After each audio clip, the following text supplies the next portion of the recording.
Hey, it's Rebecca Smith from the KBIA newsroom in Columbia, and it's time for Missouri Health Talks, a project where we listen in on Missourians' conversations about access to health care. This week we hear from Robyn Schelp and Molly Myers, who live here in Columbia.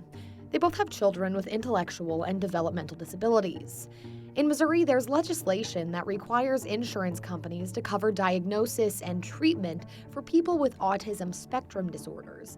But since none of Robyn or Molly's children have this diagnosis, they spoke about their ongoing fight to get their children the therapies they need. Here's Robyn. So we moved to Columbia 6 years ago because we needed those services, and we couldn't get them where we were. Insurance only covered services for kids with autism, and even in Columbia, as wonderful as Columbia is, we still can't use services because we have the wrong diagnosis. And it's so frustrating because I just want to scream. He needs the exact same therapy as the child with autism for the exact same reason. We have to start looking at needs and giving services based on needs and not because they fit in the right box. And so, and taking away the hierarchy. Right. Taking away the disability hierarchy.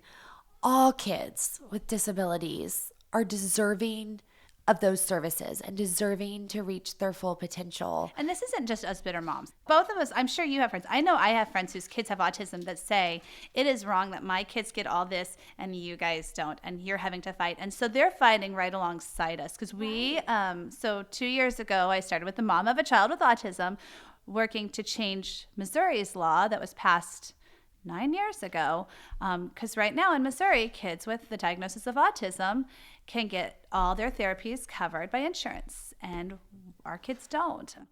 But we have insurance for a reason, and we pay ridiculous premiums so that we can use our insurance to cover medical needs, and they won't cover the medical need of my son's therapies, and it is medically necessary.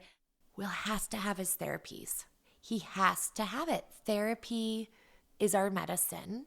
And like you said, the list can go on and on, Robyn. Like, we are saving so much money down the line.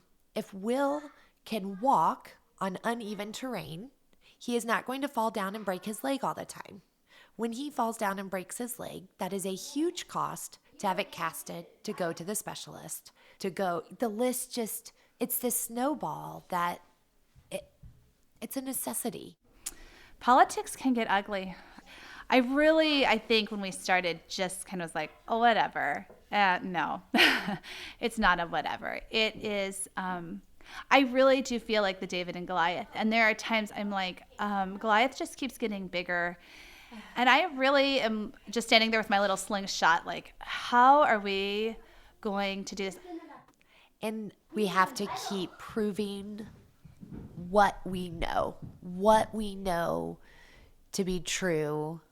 It's just a job for so many people. They might touch on personal things within the job or things that hit a little closer to home. This is not a job for us. This legislation is not a job. This is not a paycheck. This is our life. That was Robyn Schelp and Molly Myers speaking about how they are having to continually fight to get treatment for their children with intellectual and developmental disabilities. That's it for this week's Missouri Health Talks, which was reported and produced by Isabel Lohman. Tune in next week for more conversations from throughout the state about health and access. I'm Rebecca Smith. Thanks for listening.